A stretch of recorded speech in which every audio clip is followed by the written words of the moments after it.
Assalamualaikum warahmatullahi wabarakatuh. Kami dari kelompok 5 ingin mengobarkan materi kami PPT yang dimana dengan judul Sistem dan Kebijakan Pengedaran Uang yang beranggotakan 5 orang, dan saya sendiri Farel Imansyah, Sherly Frisilia, Astuti, Asrini, Zunisa Putri. A. Kebijakan pengedaran uang di Indonesia. Peredaran uang dilakukan oleh Bank Indonesia sebagai bank sentral.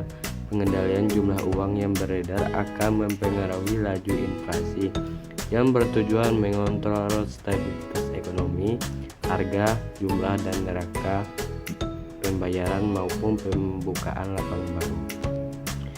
1. Kerangka kebijakan pengendalian uang dalam rangka mencapai sasaran strategis. Langkah-langkah operasional perlu dirumuskan dalam kerangka kebijakan pengedaran uang yang menjadi acuan bagi otoritas pengelola pengedaran uang. B. Kebijakan pengeluaran uang kartal di Indonesia. Uang kartal adalah uang yang diterbitkan oleh bank sentral sebuah negara dan diatur oleh undang-undang negara tersebut.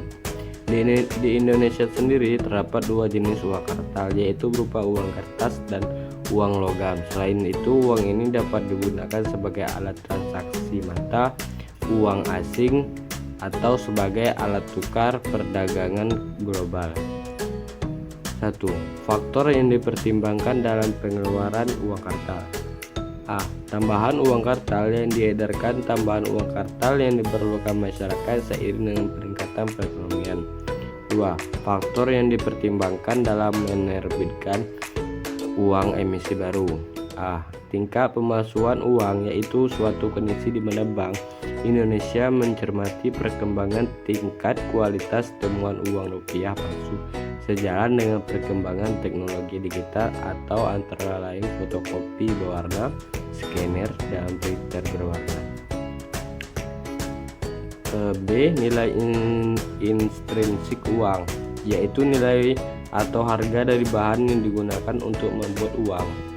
Nilai intrinsik uang kertas pada umumnya jauh lebih rendah dari nilai nominalnya, sedangkan nilai intrinsik uang logam berpotensi melebihi nilai nominalnya. Oleh karena itu, pertimbangan nilai intrinsik dalam penerbitan uang emisi baru biasanya terkait dengan uang logam. C. Masa edar uang, yaitu jangka waktu pecahan uang tertentu berlaku sebagai alat pembayaran yang sah, yang dimulai sejak uang diterbitkan sampai uang dicabut dan ditarik dari peredaran. D. Kebutuhan masyarakat akan pecahan baru dengan pertimbangkan faktor kegunaan dan transaksi sehari-hari dari kegunaan dalam menyimpan nilai. Baik, terima kasih. Sekian dari kelompok 5 pembelajaran PPT. Saya akan menjawab pertanyaan dari kelompok 1 yang pertanyaannya, mengapa nilai intrinsik uang kertas jauh lebih rendah dari nilai nominalnya jika dibandingkan dengan nilai intrinsik uang logam, dan apa penyebabnya? Jawabannya, nilai intrinsik uang kertas lebih rendah daripada nilai nominalnya dikarenakan nilai sebenarnya dari kertas itu sendiri tidak sebanding dengan nilai yang tertera pada uang tersebut. Uang kertas biasanya terbuat dari bahan yang relatif murah seperti kertas dan tinta, sehingga nilai intrinsiknya lebih rendah. Saya akan menjawab pertanyaan dari kelompok 3 yang namanya Ahmad Wildan. Pertanyaannya, bagaimana cara mencegah peredaran uang palsu yang beredar dan bagaimana cara mengatasi atau menanggulangi jika uang palsu sudah beredar pada masyarakat, dan apakah pihak bank akan mengganti uang tersebut kepada korban? Cara mencegahnya peredaran uang palsu ialah pencegahan dan penanganan uang palsu dan oleh lembaga instansi terkait yang berfungsi dan kewenangan masing-masing berdasarkan peraturan undang-undang. Pemerintah telah membentuk suatu badan untuk upaya pencegahan dan pemberantasan uang palsu melalui Badan Koordinasi Pemberantasan Uang Palsu atau Botasupal, yang terdiri dari Badan Intelijen Negara atau BIN, Polri, Kejaksaan Agung, Kementerian Keuangan dan Bank Indonesia.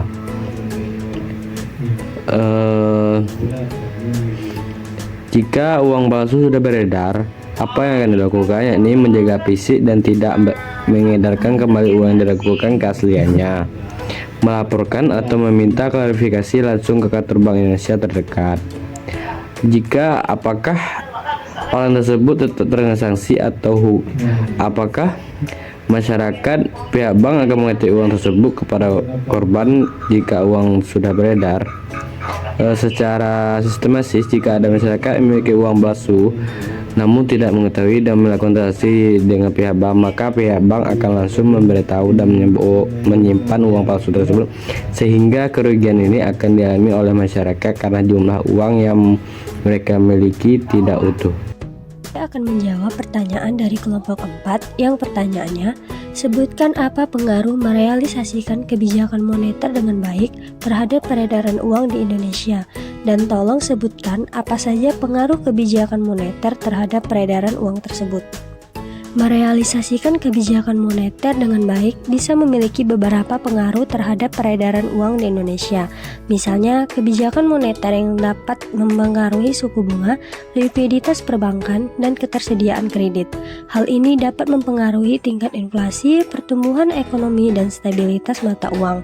Kebijakan moneter yang baik juga dapat membantu mengatur tingkat inflasi sehingga mempengaruhi daya beli masyarakat dan pertumbuhan ekonomi secara keseluruhan. Kebijakan moneter mempengaruhi peredaran uang melalui beberapa mekanisme. Saat bank sentral menurunkan suku bunga, hal ini dapat mendorong lebih banyak pinjaman bank kepada individu dan perusahaan. Ini meningkatkan ketersediaan uang di masyarakat karena lebih banyak uang yang beredar melalui pinjaman. Baik, saya akan menjawab pertanyaan dari Adinda. Yang pertanyaannya adalah, apakah metode pembayaran kris atau cashless bisa menjadi alternatif kebijakan pada saat inflasi? Di sini saya akan menjawab dulu apa itu inflasi. Inflasi adalah suatu kondisi di mana kenaikan harga barang secara terus-menerus dalam kurun waktu tertentu. Nah, apakah metode pembayaran QRIS ini bisa menjadi alternatif kebijakan pada saat inflasi? Jawabannya yaitu bisa, karena transaksi non-tunai berpengaruh positif dan signifikan terhadap jumlah uang yang beredar, serta inflasi sebagai variabel moderasi berperan sebagai moderasi potensial yang dapat memperkuat hubungan transaksi non-tunai terhadap jumlah uang yang beredar. Adanya inflasi mencerminkan bahwa tingkat jumlah uang beredar yang akan diedarkan pada masyarakat dapat ditentukan melalui tingkat inflasi yang terjadi pada periode yang terjadi. Inflasi yang diindikasikan melalui tingkat harga barang-barang dan jasa menjadi tolak ukur berapa jumlah uang yang akan diedarkan pada masyarakat.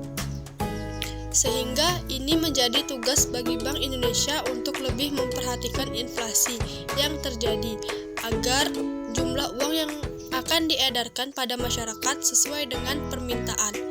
Transaksi non-tunai yang digencarkan oleh Bank Indonesia melalui cashless society perlu lebih diperhatikan dengan pemahaman masyarakat akan penggunaan instrumen non-tunai.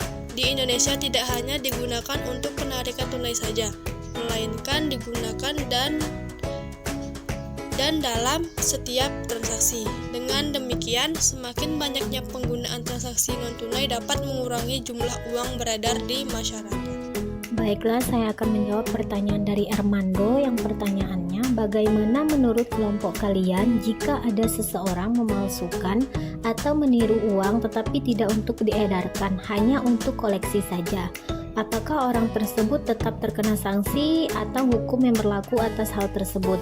Nah, jawabannya, menurut Wirjono Prodjodikoro, pemalsuan adalah suatu perbuatan yang disengaja Meniru suatu karya orang lain untuk tujuan tertentu tanpa izin yang bersangkutan atau ilegal melanggar hak cipta orang lain. Simons merumuskan, subverter adalah suatu tindakan melanggar hukum yang dengan sengaja telah dilakukan oleh seseorang yang dapat dipertanggungjawabkan atas tindakannya yang dinyatakan sebagai dapat dihukum. Nah, meskipun tujuannya hanya untuk koleksi saja, memalsukan atau meniru uang tetap dianggap ilegal. Hukum biasanya melarang pembuatan, memiliki, atau menyebarkan uang palsu, bahkan jika tidak digunakan untuk tujuan ekonomi. Orang-orang tersebut masih dapat terkena sanksi atau hukuman sesuai dengan peraturan yang berlaku di wilayahnya. Pertanyaan dari kelompok 7 yaitu bagaimana teknologi digital mempengaruhi sistem dan pengedaran uang? Jawabannya adalah teknologi digital telah mengubah sistem dan pengedaran uang secara signifikan. Penggunaan uang digital seperti transaksi online dan pembayaran digital telah meningkat pesat, sehingga mengurangi ketergantungan pada uang tunai. Selain itu, teknologi seperti mobile banking dan aplikasi keuangan mempermudah akses transfer dan manajemen uang secara elektronik. Tetapi juga terdapat kekurangan jika menggunakan m-banking. Contohnya dapat teraksesnya m-banking jika handphone kita hilang dan juga dapat bocornya data kita terhadap orang-orang yang tidak bertanggung jawab. Selanjutnya, pertanyaan dari kelompok 8. Apa penyebab banyaknya uang palsu yang beredar di negara kita? Jawabannya, banyaknya uang palsu yang beredar di suatu negara bisa disebabkan oleh berbagai faktor, seperti kemajuan teknologi yang memudahkan produksi uang palsu, kurangnya keamanan pada proses produksi dan distribusi uang oleh otoritas yang bersangkutan, serta kurangnya kesadaran masyarakat terhadap tanda-tanda keaslian uang.